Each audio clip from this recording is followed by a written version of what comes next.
سلوا التاريخ كم مجدا سطرنا على صفحاته وبه تغنى. رب العالمین فرمای ان دین عند الله الاسلام، دین مرضیه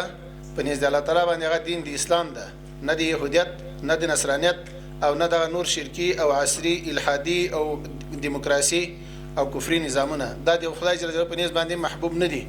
خبره په دغه عصري کفري الحادي دینو کې خو یاري نه کوو، ځو هغه سماوي دینونو ته چې الله نازل کړي دي، انبیاء علیهم الصلاۃ والسلام ته ور کړي دي، د خدای له طرف نه راغلي. په غو دینونو کې بهترین دین کوم یو ده؟ کعب ابن اشرف رسول الله صلی الله علیه وسلم ته راغی، بیا ورته دا کعب ابن اشرف د یهودو مشر و، ډېر لوی خبیث بد سړی و، د رسول الله صلی الله علیه وسلم لوی دښمن و، او څه ملګري یې ورسره و او هغه مو سره و نسوارا. دا راغله رسول الله صلی الله علیه وسلم ته وایي چې موږ په حق یو که دا بله ډله په حق د نسوارا و. رسول الله صلی الله علیه وسلم ورته وایي کلا الفریقین علی غیر حق، دواړه ډلې په غیر حق باندې. بیا دا آیات الله را نازل کړ ان دین عند الله الاسلام، دین مرضیه په دینونو کې هغه دین د اسلام ده، نه د یهودیت نه د نصرانیت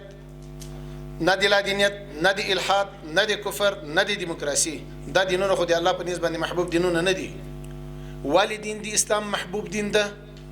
الله ټول دینونه را نازل کړي وو، خو دا ټول علما ناست دي په دین د اسلام باندې. سابقه ادیان ټول منسوخ دي، یو قابل د عمل نه ده. دین د اسلام دا ناسخ ده او هغه سابقه ادیان دا ټول منسوخ دي. یو باندې عمل کول نه جائز دي او نه مناسب دي ترڅو هغه سابقه ادیان د موږ د دین جز نه وي. الله او رسول نه راته بیان کړي، په قران کې الله حکایت نه راته کړي او رسول الله صلی الله علیه وسلم په حدیثو کې هغه د موږ دین نه ګرځولي. په غو باندې موږ ته عمل کول نه دي جائز، هغه منسوخ دي. دا یو بهترین دین ده. ولی ځکه دین د اسلام چې ده دا متکفل دین ده. د موږ تاسو د عبادتو د معاملاتو دنیوي امور اخروی امور.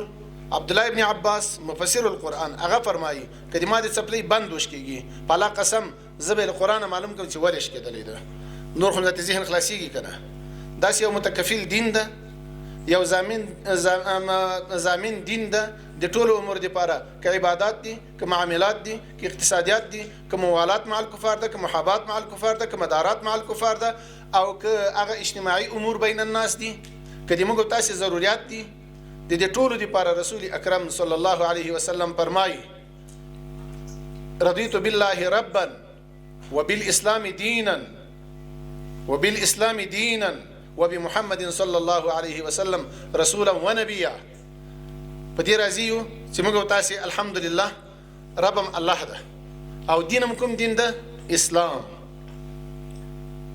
او رسولم څوک ده؟ محمد صلی الله علیه وسلم. په شوق درود شریف وایي اللهم صل علی سیدنا مولانا محمد وعلى ال سیدنا مولانا محمد وبارك وسلم وصلي عليه. محترمو، او عبد الله ابن عباس د رسول الله صلی الله علیه وسلم د تر زوی ترجمان القرآن هغه فرمایي کدیما د چپلې بند وش کیږي زبې القرآن معلوم کوم چې ولش کېدلې ده. افسوس د دین ضرورت نه پیدا کولای، د دین ضرورت د دنیا ضرورت خو او د موږ تاسو هغه ضرورت اولیه د ځل واجنه چې کفار ډیر غافل کړي یو. یوه خواته په موږ تاسو په اشغال باندې مصروف کړي وو. دوه تفریقې، څوک له اشغال سره ولاړ، چا د اشغال مقابله کوله. دوه ډلې کړي وو. خپل ورونه په یو کور کې یو ورور به په امریکایانو سره اشغال سره ولاړو، بل ورور به مجاهد وو. دا حالت د دومره وخت انقلاب نه روان لغنه مخکې د موږ تاسو نظامونه داسې نظامونه وو چې افغانان دومره پټ سترګې ساتلي وو چې هیڅ ته نه پرېښودل. 40 کاله مسلسل پاچاهانې هم سوي دي، 40 کاله ارامه بادشاهي په یو ملک کې تېره چې ډېر هغه مترقي هېواد وي. د موږ تاسو هېواد هغه هېواد و چې موږ تاسو یې پیژنو. لغنه وروسته کودتاوې، اشغال، کفري نظریې، کفري افکار، دا د موږ تاسو په هېواد کې وو. بالاخره الله تعالی اوس یو وحدت راوستل، یو اسلامي نظام یې راوستلی ده.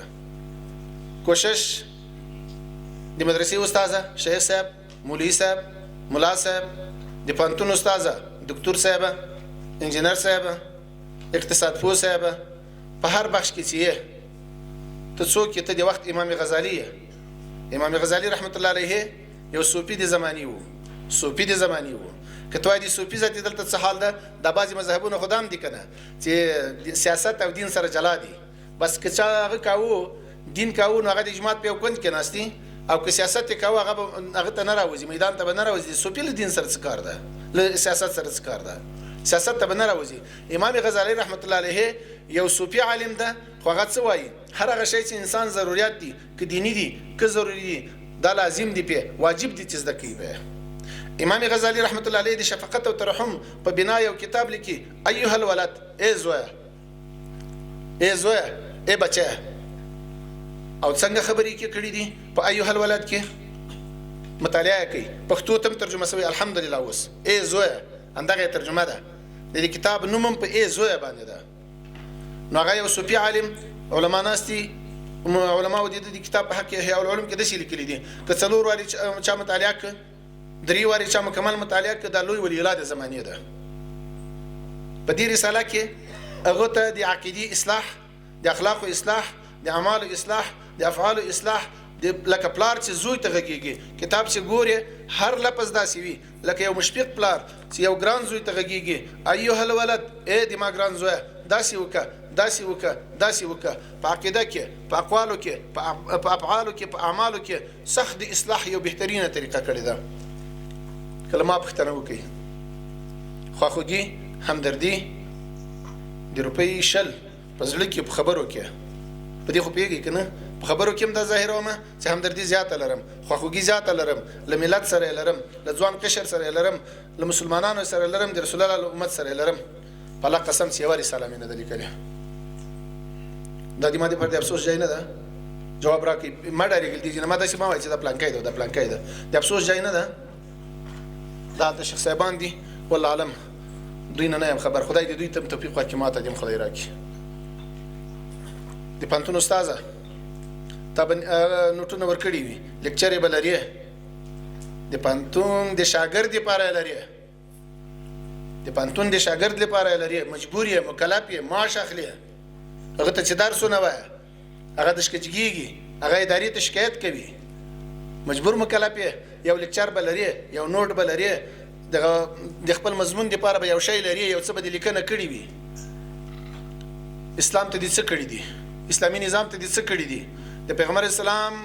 امتی پښتنه کوم د څه په مینه جواب راکړي د رسول الله صلی الله علیه وسلم امتی صرف زما که تاسو ټول یې علماء هم دعوت یې زکوي راځو به اوس دغه لاین ته چې داسې یو کتاب چې له شفقت او ترحم نه ډک او په کې لیکلي دي د ما ګرانه شاګرده د ما ګرانه زویه د رسول الله ګران امتی دا نوم پکې ده چا لیکلی ده ګوته راته جګه کوي شیخ صاحبان استادان ټول دې ګوته جګه کوي دلته جواب ویلی سو که رب العالمین دا پښتنه شکوي کې چې اے د پانتون استاده اے شیخ صاحب اے ماته وایي شیخ صاحب پلانکای صاحب تا د رسول الله د امت لپاره څه کړي وو څوک به جواب ورکړي دلته چې نو سویلات به څه ویلی سو دلته که زه سوال چې ما یې سره لیکلی راته وایي نوم یې څه ده لاس نه پر لاس راته جګوي چې نوم یې څه ده او په کوم ادرس پیدا کېږي په کومه کتابخانه کې ده راکړه درکوی سمه نو رب العالمین نه چې غایب دي د پانتون استاده د ما د سترګو توره د زړه ټوټې کوشش وکړه د محصل د تدریسي سات لپاره چې څومره خواري کوي دغه د عقیدې د اخلاقو د افعالو د اعمالو لپاره کوشش وکړه یو ورکی مقاله ورته ولیکه د درس په سات کې 15 منټه 2 منټه هغه ورته درس کا د پوهنتون محصل په هر پوهنځي کې چې دي چې د خپل استاد له خلینو کوم شی اوري د مال خلی اوري جواب راکړي لکه پتی زه راکړي د مدرسې شاګرد ته چې کوم استاد ناس ته ولته درس ورته وایي او هغه دغه د اخلاق او د افعال او د اعمال او د اقوال او اصلاح کوي دغه خپل استاد خبره ډیره اوري کله ما دې تا ډیره اوري از دل خیزت بر دل ریاضت کله لزړه کوم خبره کوله شاګرد ته دې لیکلی وو هغه بیا په ټول عالم داسې لګېږي لکه ټول چې تا شاګردان یې که د زوی ته لیکلي وي بیا په ټولو باندې داسې لګېږي لکه ټول چې تا زمن وي. وبه تغنى تهاب الأسد وطأتنا لأننا لغير الله كلا ما ركعنا